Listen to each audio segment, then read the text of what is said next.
Imagine this. It's the middle of the night. You wake up feeling like something is off, but when you look around, there's nothing there. The doors are locked, the windows are shut, yet you can't shake the feeling that something isn't right. What if someone is watching you? What if that person has been following you for months, and tonight is your last night? A man who evaded the police for 40 years, a ghost who slipped into his victims' homes without leaving a trace, and a monster caught in one of the biggest criminal investigations in history. This story might keep you up at night because it's real. This is how the Golden State Killer was finally caught. Get ready. What you're about to hear will shock you. Don't miss this story. Put on your headphones, turn off the lights, and witness one of the greatest manhunts in criminal history. Why were people in California terrified to sleep at night in the late 1970s? What was the reason behind it?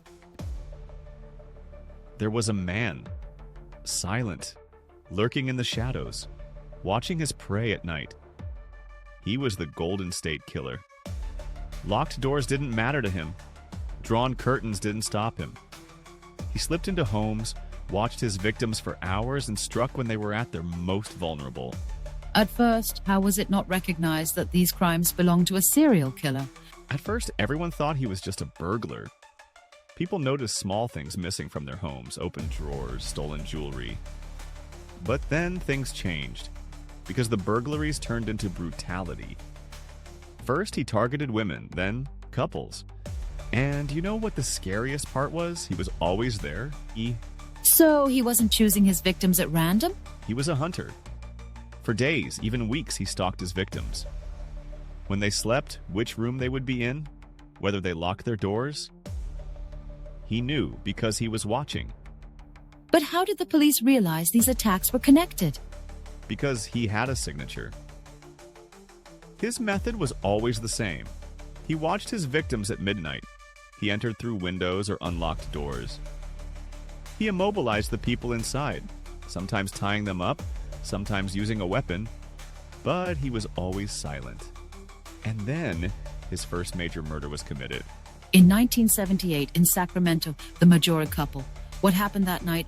Brian and Katie Maggiore, just an ordinary couple. That night they were out for a walk. But then they noticed something. They were being followed. At first they didn't think much of it, but after a while they started to panic. They picked up their pace, and so did the person behind them. They tried to run, but it was too late. The Golden State Killer cornered them behind a fence, and within seconds, a gunshot echoed through the night. Was there a reason, or was it a random murder? This is why this case was so complicated, because on the surface there was no reason. The killer had murdered simply for the sake of killing. This was his first major murder, but it was far from his last. In 1980, in Ventura, Lyman and Charlene Smith. Why was this case so important? Because this is where the Golden State Killer unleashed his full brutality. The Smiths were asleep in their own home, but the Golden State Killer had already made his way inside. First, he knocked Lyman Smith unconscious and tied him up. Then, he attacked Charlene Smith. But this time, he went even further. What do you mean, went even further? That night, it wasn't just an attack. Charlene Smith's body had been brutally beaten, over and over again. And finally, he killed them both with a fireplace log. How is that possible? How did no one notice? The scariest part? There were no signs of forced entry. This meant he either knew his victims, or had found a way to slip inside unnoticed. And then, he committed his final murder.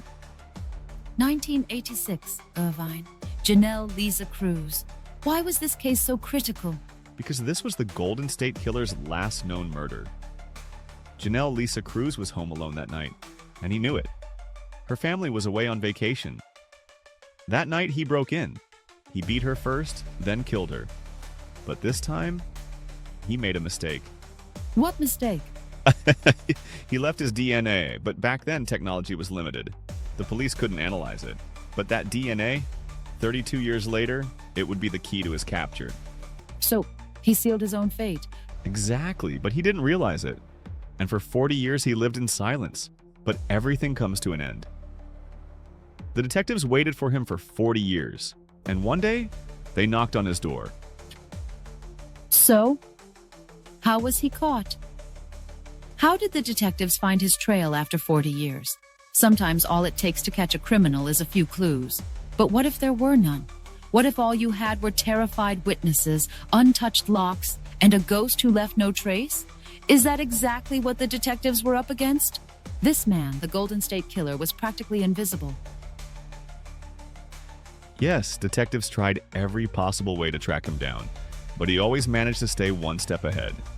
So, who was this man really? What did the survivors say about him? The survivors all described the same thing. About 5 feet 10 inches tall. Athletic build. Cold, calculated, and highly organized. But the strangest part? They said he never panicked, not even once. No fear of being caught, no signs of distress. He was always in complete control. So with all these descriptions, why wasn't he caught? And this is where the technology of the time comes into play. In the 1970s and 80s, DNA analysis wasn't as advanced as it is today. All the police had were descriptions from survivors, a few footprints at crime scenes, and data on how the attacks were carried out. But that wasn't enough, because the Golden State Killer left no trace. So back then, did the police do the best they could with the limited resources they had? Exactly. And this is where an incredible detective process began. They developed a brilliant plan to piece the clues together. 1. Analyzing crime patterns. Detectives realized the killer started with small crimes and escalated over time. First, burglaries, then sexual assaults, and finally, murders. This showed he was becoming bolder with each attack. 2. Geographic profiling. His crimes all happened in specific regions of California. Police mapped out the attacks, analyzing his movements.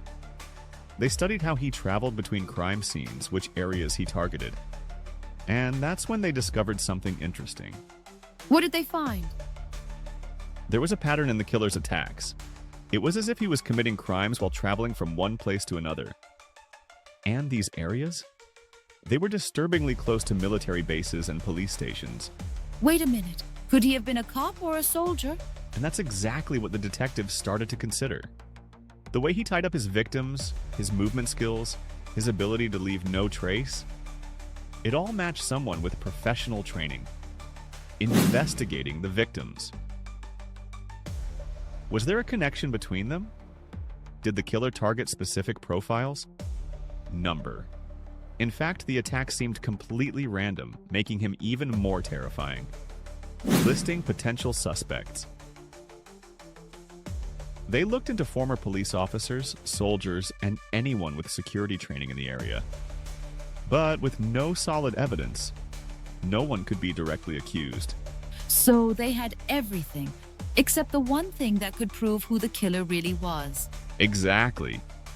The detectives did everything they could to stay one step ahead, but without advanced DNA technology, they kept hitting a dead end. Media and public assistance. By the late 1980s, police turned to the public for help.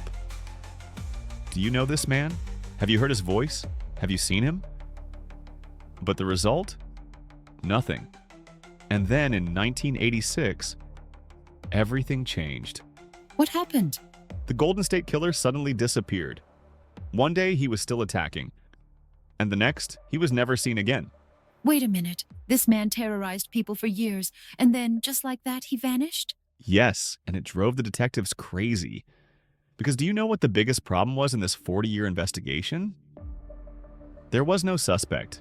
So what does that mean? Was he dead, arrested, or had he disappeared somewhere with a new identity?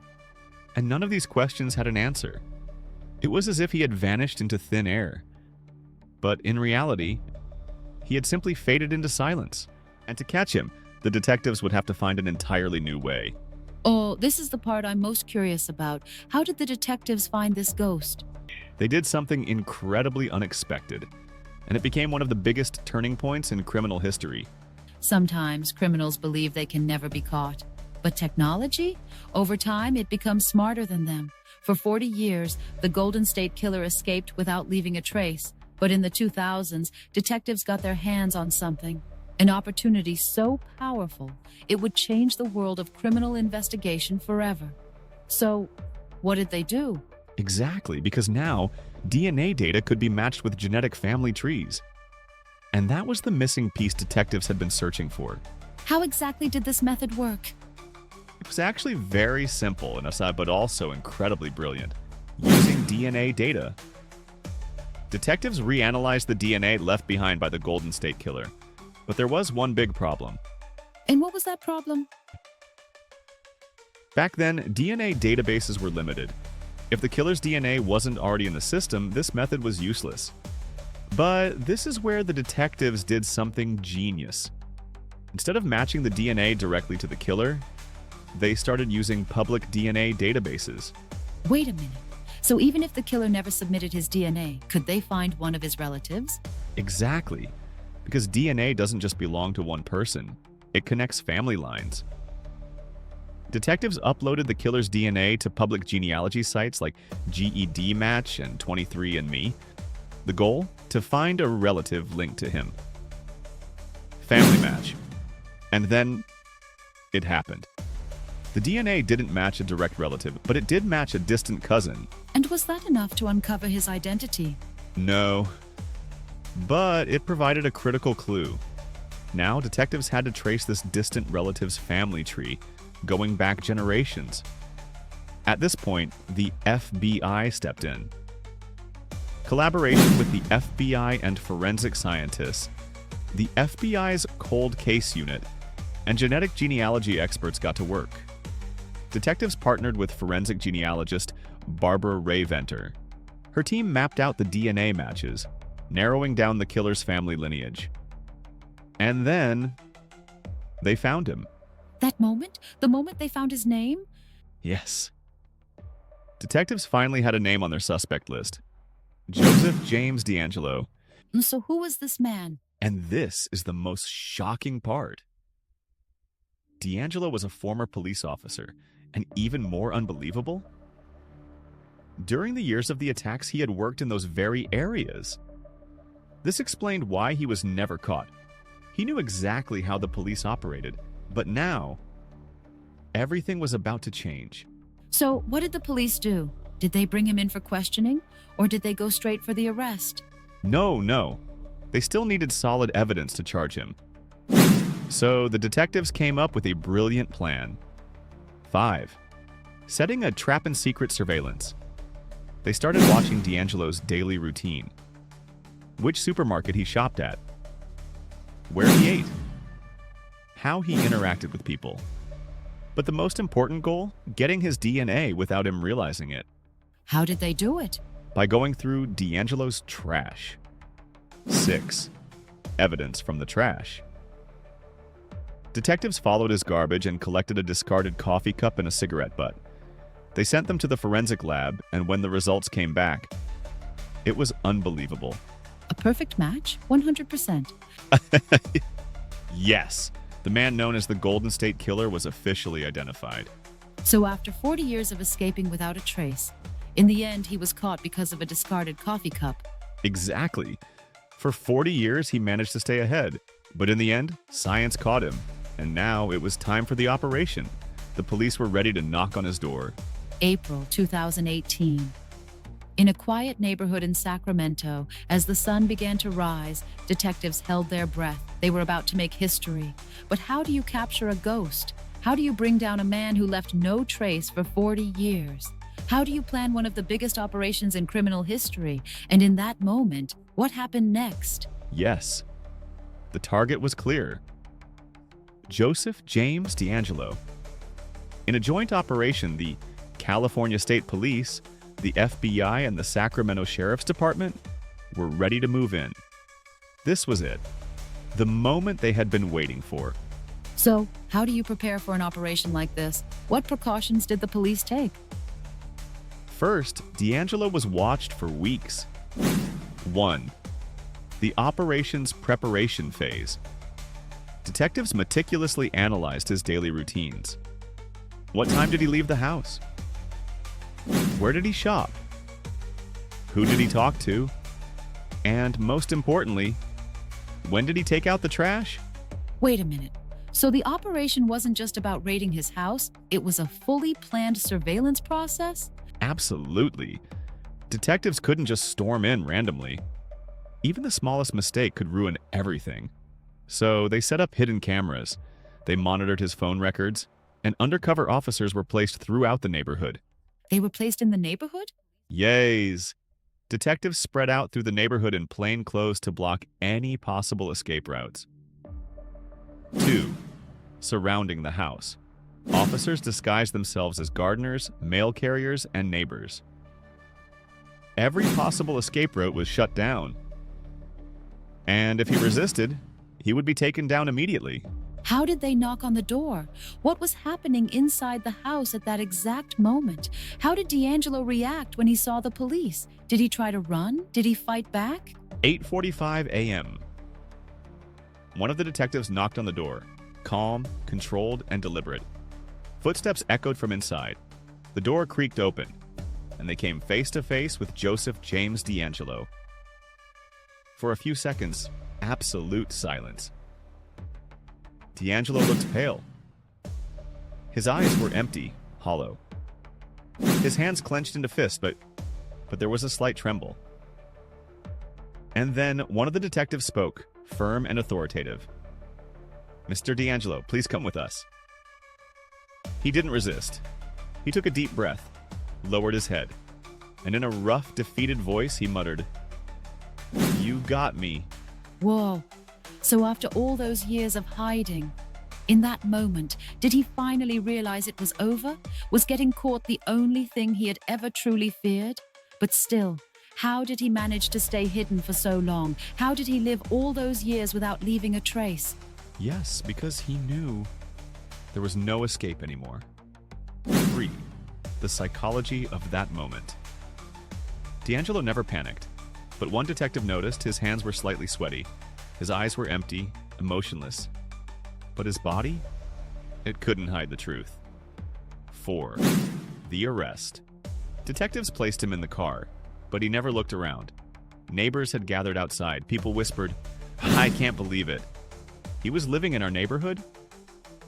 He was here for 40 years?" But DeAngelo never looked at anyone. He lowered his head, and without a word, he got into the car. How did he manage to hide for so many years? How did he pull it off? I still can't wrap my head around it. Because he knew exactly how to fool people. DeAngelo was a former police officer. At one point, he even investigated burglary cases. He knew what people would look for. He knew how to leave no trace. His appearance. He dressed plainly, wearing simple, unremarkable clothes. Old t-shirts, comfortable pants. Nothing that would draw attention. His behavior. Most people described him as cold and distant. He avoided eye contact, kept to himself, and never stood out. His hobbies. He spent hours in his garage fixing small engines. To his neighbors, he was just a quiet but odd man. Did his family ever suspect? His ex-wife recalled his sudden bursts of anger, the way he would yell uncontrollably, but she never once suspected that he could be a killer. How did DeAngelo appear in court? What did he say? How did the victims' families react when they finally saw him after years of escaping justice? What was the scene like when DeAngelo finally faced trial? In 2020, he finally stood trial at the Sacramento Superior Court. That day, the courtroom was packed with the families of his victims. During the trial, DeAngelo arrived in a wheelchair. But he wasn't frail, he just wanted to appear like a weak old man. The victims' families watched him through tears. He admitted to his crimes. "Yes, I did it." But he showed no remorse. His sentence and prison life. Convicted of 11 murders. And over almost 50 assaults, he was sentenced to life in prison. He was sent to Corcoran State Prison. No chance of parole. Ever. Public and victims' families' reactions. Many felt relief. Justice was served even if it took decades. Some of the victims' families screamed at him in court, letting out years of anger. His own family faced backlash. They received threats and even had to change their names. And just like that, the Golden State Killer who once terrorized an entire state would now spend the rest of his life behind bars. Double asterisk. And so, a 40-year chase finally came to an end. But the real question is, was justice truly served? You know what this story teaches us? No matter how smart, how calculated you think you are, one day you will be caught. The Golden State Killer managed to escape the police for 4 decades, but in the end, the brilliance of detectives and the power of modern technology uncovered the truth. Now, what do you think? Was justice served? Did the Golden State Killer get the punishment he deserved? If you were in that courtroom face to face with him, what would you say? Drop your thoughts in the comments. Let's discuss. I'm Unmuted Stories, bringing you into the shadowy world of true crime. See you in the next story. Don't forget to subscribe and share your thoughts below.